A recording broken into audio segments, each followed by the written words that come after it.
it's okay to have flexibility as to what it is that you want to do, but the more you can zero in on what lights you up, whether that's an industry or a job or a particular passion that you have, it helps people to help you, and ultimately people want to help others. But you can't go in there to say, I'm willing to take any job in any location, even though that might be what you're really thinking.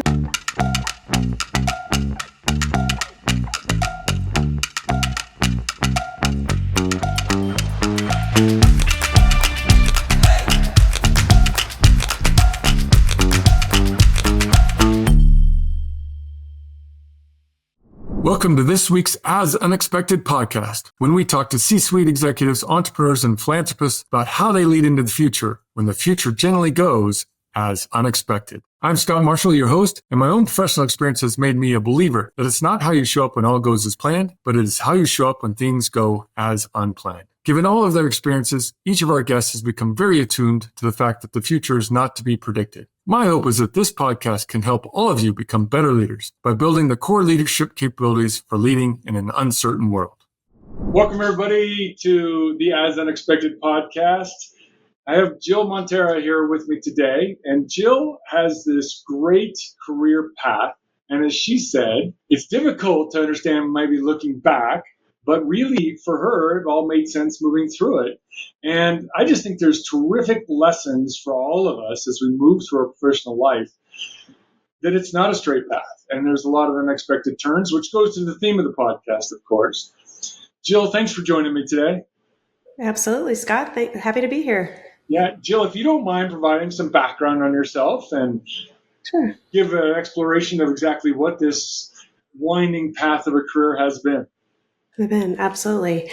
So coming out of college, just post semester at sea, took my first job in a large management consulting firm, was exposed to all sorts of interesting companies. I laugh about it now. I actually started in a lot of telecom, did some time working in oil and gas, actually had the experience to work for both Enron and Halliburton. So some very interesting companies at the time that had obviously went through some turbulent times and interesting experiences. So anyway, spent about 6 or 7 years there, and then decided, perhaps that lifestyle wasn't going to be the right one for me long term, and took what I call sort of a hard right and went to higher education, and figured if I could blend higher education with business, and ultimately ended up at the University of Denver's Daniels College of Business, it might be a nice stepping stone without being too drastic of a change.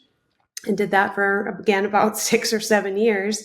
And then a friend of ours reached out and said, hey, I'm starting this fintech company and I like your consulting experience. Would you be willing to come on as one of our first employees and help me figure out how to grow and scale this company? And so the company actually focused primarily in private equity, and we built and grew the company really sort of one stepping stone at a time. We had to build the product. And then once we built the product, we sold the product. And then once we built it and sold it, we had to implement it, and so on and so forth. And so really my job was just to keep adding on the stones to our path or the bricks to our path, and continue to build out the functions of our company. And so it was a real pleasure to go through that experience. Grew the company to about 75 employees, and then ironically sold twice to private equity once in the middle of COVID. So we had a very unexpected sale that started before COVID and finished in the middle of COVID. But then sold again in 2022, again, took another hard right and decided at that point I would just hang my own shingle and start a firm, doing strategy consulting and working closely with clients, oftentimes in fractional executive roles. So, as you said, to start the podcast, lots of interesting turns, lots of hard rights. Actually, looking back, I can always draw the connection for folks. But certainly when I was making those steps and making those changes, it was maybe not quite as obvious as to why that or why now. But I wouldn't change any of that as I reflect on now 30 years this month, I started work. So it's been a tremendous joy and career and a lot of fun along the way. Yeah, so let's go. You were in consulting with Accenture. and did Yep. a lot of work in oil and gas. And then you went to higher ed in corporate relations. Yep. And then you go into software as a service, basically, Yeah. serving private equity. Right. Those three fields or industries seem very different from each other, at Very least at disparate. first Yeah. glance. So, before we go into the heart and soul of this podcast, can you draw that through line for us? Yeah, it's a good question of what that really is. I think probably at the end, the thing that lights me up is really just helping others, and that's probably the biggest through line throughout. It turns out I do like to create and innovate, and that's been a big piece of who I've been. I'd say I'm also a bit of a utility player, and I likely probably learned a lot of that along the way in semester at sea. But it's like I can go to a 30,000 foot strategy. Where are we headed? Why are we going there? And then I also don't mind getting down to 10 feet and doing the execution. And in fact, I like the variety to pop back and forth because it's interesting to me. But if you told me to do the same thing over and over and over, I probably would pull my hair out. So, yeah, I'd say that's probably the major through line. The other piece is that for me, the other through line is probably that I haven't necessarily said no to things like, oh, that doesn't seem like the right fit. It's like if it sounds interesting and it seems like an interesting and fun challenge, I'm willing to give it a shot. And that's worked out okay for me. I realized, if I were counseling my children at this point, I wouldn't feel as comfortable with that, but really tried to just follow my heart in that way and see what felt right. And it's worked out so far. Yeah, and to emphasize again some of the distinctions in the career path, you were at a very large consulting firm, global in nature, been around a long time. And then you were at a institution that's been around a long time, private university, and then you went into the startup. Right. Startup world. And I illustrate that only again for our listeners to say, it's not like you get into something and, okay, I'm going to work in this sector. It's been around a long time and I'm just going to be in a big company because security's there. All these different opportunities. I love how you just said, I was willing to say yes and be willing to challenge myself. That's brilliant. There's such value in people really listening to that and taking it to heart. Yeah, to see. And I think it, panned out well for me. I started big and ended up going small. And I think that gave me credibility along the way. Whether it was rightful credibility or not, I don't know. But, I had some of those experiences and I had that on my resume, which allowed me to work in those smaller environments. I'm sure there's a path to go the opposite. But for me, it happened to work out very well and wouldn't trade those experiences. Yeah, just a side story. I made a similar transition, right? I was in state higher ed, thousands of employees, Okay. and came to a very small nonprofit with revenue, no state support. Like in many ways, you wouldn't think there's a through line, but in fact, there's many through lines, and so much we can learn. And you can make these big jumps. Yep. They actually at the time don't really seem like big jumps, but from the outside looking in, they could, right? Right. Well, Absolutely. Absolutely. in that long journey, I'm guessing there's been many unexpected things, and the whole purpose of this is to share with people how we show up when things go as unexpected, and not just for Hmm. ourselves, but for those around us, and the lessons learned through that. Because I can tell you, Jill, I didn't know. I don't always show up as I would hope I would when things don't go as Right. but I'm very conscious Yeah. of it and try to show up my best. Would you mind sharing a couple stories with everyone around Sure. your Yeah, absolutely. 30+ year journey and how things might have gone up as unexpected? Yeah, it's a great question. I'd say first off, if I even reflect back to semester at sea, like you said, of course, there's lots of unexpected there. I think we had actually a very unique journey in that way. We were still sailing around the world, but the plan was that particular semester to dock our ship once we got to Asia. However, we got into trouble with the ship, and the ship started to fail off of the coast of Singapore. And so we ended up going to Singapore unexpectedly. And then the entire rest of our voyage ended up being via flight instead of ship. I don't know if you've ever heard this story, Scott. I didn't know this one. Yeah. But, when you reflect back of like, and probably the thing that was most deeply personal to me at the time, I had a pen pal that I had since the fourth grade. And she was from the Philippines. Her teacher and my teacher somehow made a connection, and our two classrooms wrote letters back and forth. And so I was due to meet her for the very first time, as well as her family. And they flew up from a southern island in the Philippines to Manila.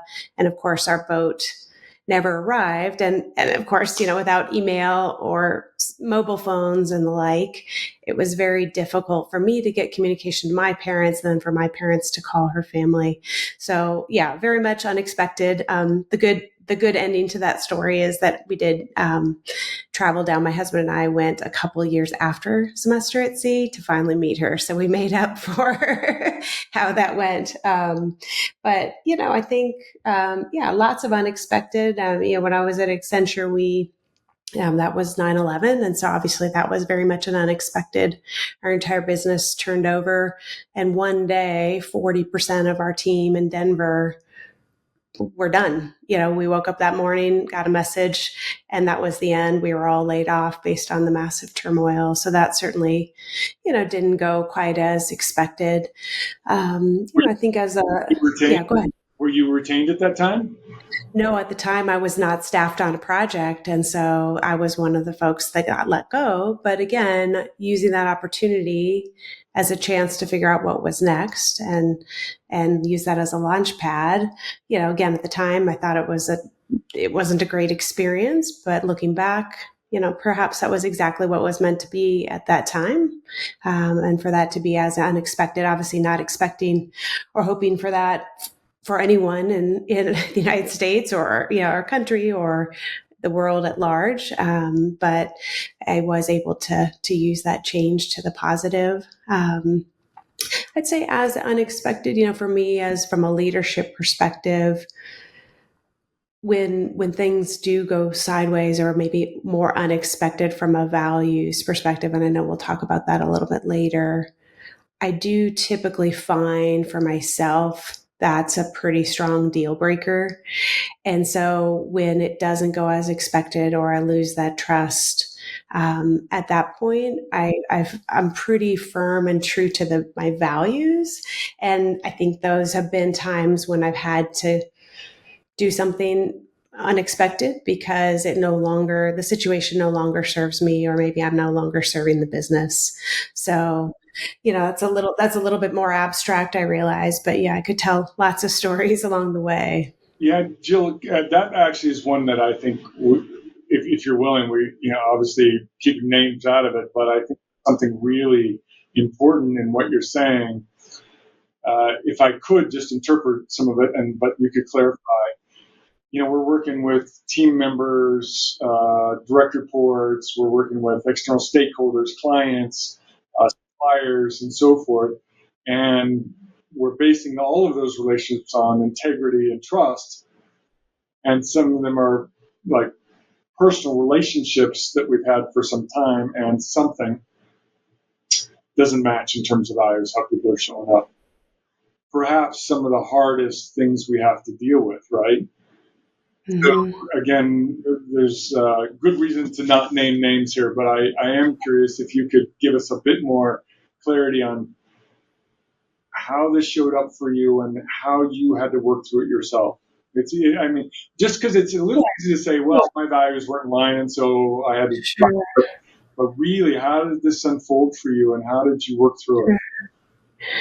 Yeah, I think, for me, if I think about it, it wasn't even sometimes the people around me, the things they did and said. It was oftentimes more of the things they didn't do or didn't say.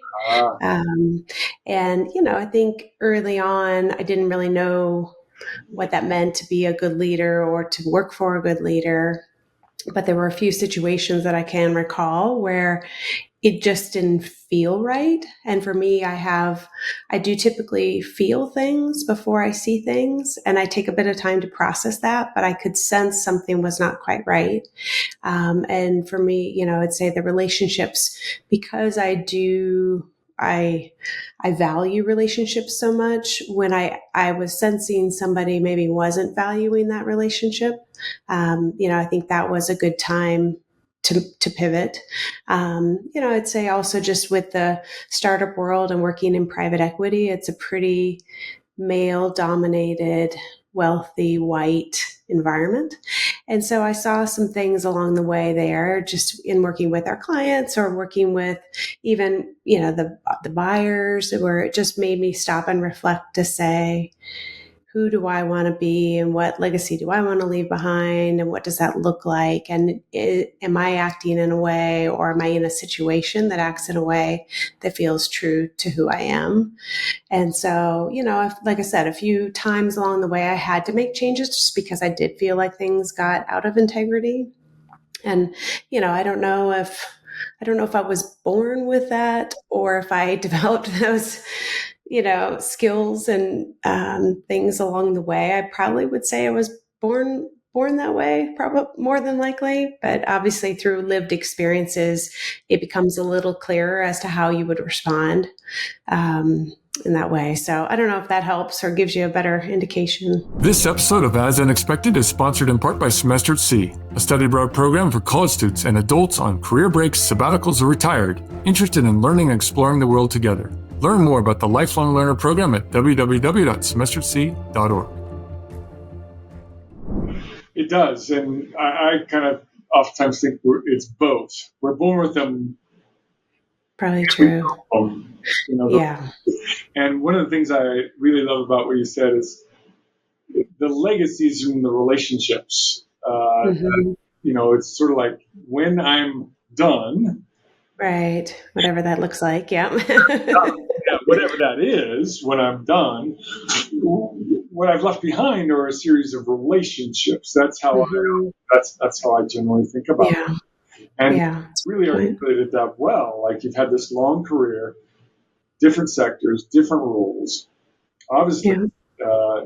different types of stresses and tensions. And Sure. here you are saying, even after that period of time, it's about what relationships formed and were treasured, and where's the Mm-hmm. in that. Yeah, and how you show up. Yeah, you're exactly right. I often make the joke, we're all just trying to figure it out, right? None of us know what we're doing in this world. I mean, in a very abstract way. You are dealing with the exact challenges of Semester at Sea as of August 19th, 2025. So it's like every day, each of us is trying to figure that out, and how we act and how we behave. And like you said, the legacy of the relationships really matters far more than the what. I believe it's the how you carry yourself. And we're all just sort of faking it along the way that we know what we're doing and how to do it. Obviously we've had some experiences along the way to help us get there, but none of us are perfect in that regard. Yeah. Yeah. We're figuring it out. And to maybe the essence of what you've said, we always go back to our set of values Mm-hmm. that help us figure these things Right. Yeah, it's a good way to frame that. out, right? Yeah, it's the only guide we have. Yeah, it's the only guide we have, for sure. Yeah. To Yeah. that, and you've given a prelude already, this is so spot on with the quote that I found, and I thought it might fit for us. Didn't know for sure, but I think it's quite fitting. So Yeah. the quote comes from a book that I actually really enjoy reading. It's not one of the most popular leadership and management books, but I like the way it's written. I think there's a lot of good advice in it. It's called Leadership and the Art of Struggle. It's by Stephen Snyder. And later in the book, he writes this. It's one thing to talk about your values, but through the actions you take and the choices you make, they become visible for the whole world to see. Through the actions you take and the choices you make, visible for the whole world to see. So we've been talking about this, right, Jill, already, but can you take it further than what we've already discussed around the actions and choices, which is different than what we've been doing, which is talking about them, verbalizing them. But what are the actions and choices? Yeah, that we make. I think when you start out in your career, probably actions and choices are based on the things that you do.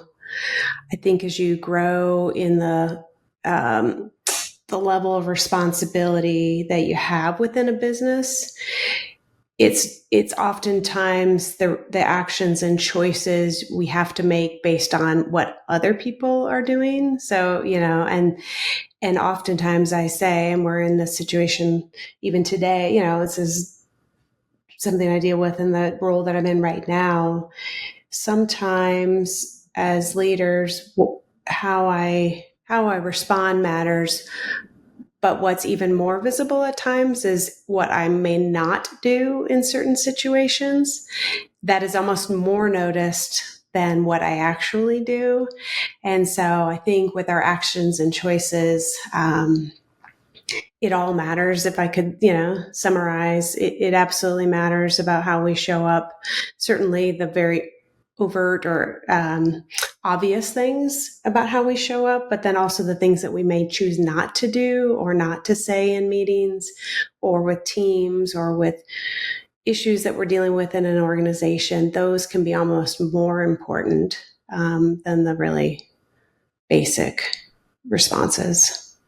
I'm going to put a big yellow highlighter on this. So it's the things that people choose not to do that are oftentimes more important than what they choose to do. There's so much in that as well. I haven't heard it said that way before, but it's so spot on. And when we're in these positions of more authority, people are looking at exactly what you're saying, not just what we've done or the choices we made, but what have we not done? And what choices have we not? There's so much in that. Well, and the lack of response, choices or actions probably oftentimes comes from when situations go as unexpected. It's easy to respond. It's easy to make choices and actions when everything goes perfectly. You stand and deliver. You do what you said you were going to do. You say all the right things, whatever it might be. But when things go as unexpected, it leaves us in a situation where we have to make choices whether to do or say something. And those are the hardest pieces because it can be very risky. It can be very vulnerable. Obviously, as from your own career or just your own integrity for how you're valued. So yeah, I think those are definitely those are important. I think the other piece is that people notice when your actions and what your choices are out of integrity. And I'm always amazed. We actually just did an exercise. We had a team retreat week before last, and we all shared sort of what people appreciated about one another and perceptions and how consistently people perceive one another, or the feedback that I received even after 30 years. I thought, wow, it's amazing you all perceive me in such a similar way. And I took that actually as a positive. Like, okay, hopefully I show up really consistently. But yeah, so it is important to do that. But sometimes as leaders, people don't show up consistently, and like you said, maybe don't show up in a way that is in integrity with who they are, and people notice that as well. Yeah. Yeah. And I would offer that when we're young professionals, and you alluded to this, we're still discovering what it Mm-hmm. means to live into that set of values. And Sure. we can be put in situations where we have less power, less authority, and Mm-hmm. it can become more difficult to live into those. And how do we make choices? And so I just want to also, to our younger listeners, like, you still got to live those values. You still got to live them. And Yeah. when you have less authority, it can feel harder. and you still got to do it. Yeah. Well, it does create your reputation and people value that. And, by all means, there are, relationships. I still work with multiple people that I worked with back at Accenture.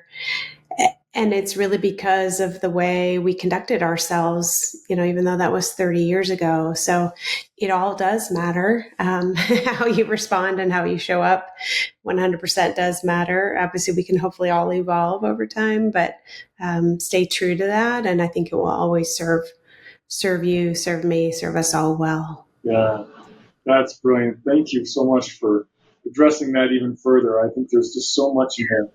There's like a bunch of quotes in here that we'll have to capture. Okay.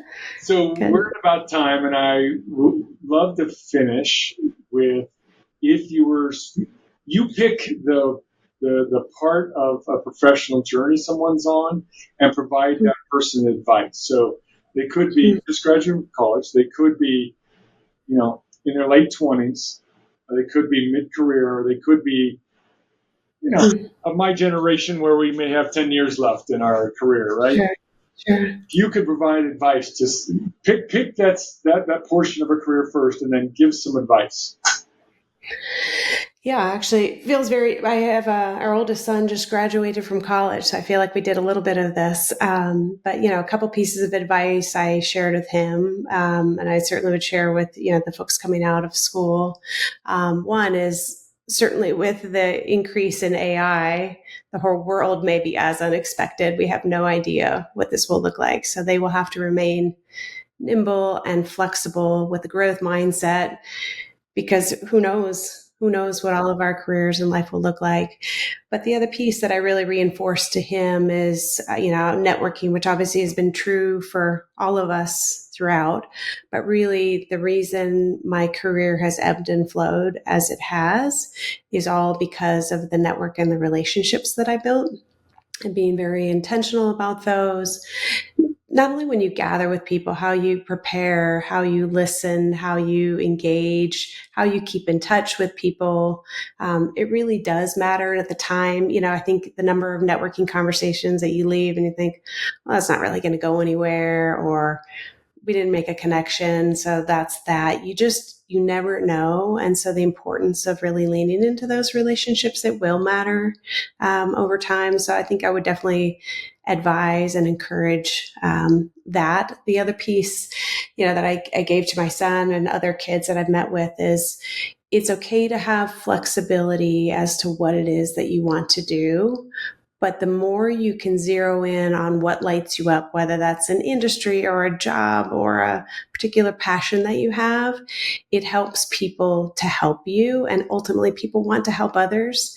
But you can't go in there to say, I'm willing to take any job in any location, even though that might be what you're really thinking. So the more specificity you can give, the more it allows people to help and engage. And even if that may not be ultimately where you end up, I think it does drive a conversation forward in ways that are meaningful for the person who's looking for the job or the whatever it might be in their career, and also the person helping. Yeah.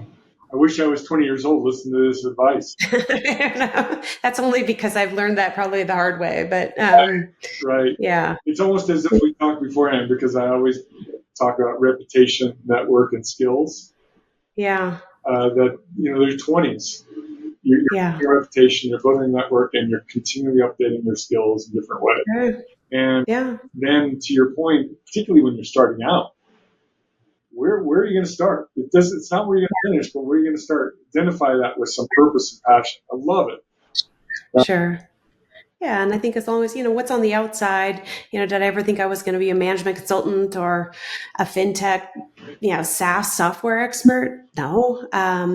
But underneath all of those external visible layers were the things on the inside that really drove me. And so you can find those in any job, but if you can find something that connects you to the organization or what it is that they do, it does make a huge difference. Right on. Thank you so much for your time today, Jill. It's been absolutely, Scott. Pleasure to meet you. I'm sure we'll meet in person. We're not too far away from each other. Yeah, I would love that. Thanks so much, Scott. All right. All right. Take care. Bye. This episode of As Unexpected is sponsored in part by Semester at Sea, a study abroad program where students visit 10 countries on 3 continents, all while taking 3 to 4 college classes through Colorado State University. See course offerings and upcoming voyage itineraries at www.semesteratsea.org. Thank you for joining this week's episode of the As Unexpected podcast. The viewpoints and opinions of featured guests do not necessarily represent those of the Institute for Shipboard Education or Semester at Sea. Hit the like button, share it with your colleagues, family, and friends, and remember, be curious, be compassionate, be courageous. That's what it takes to lead as unexpected.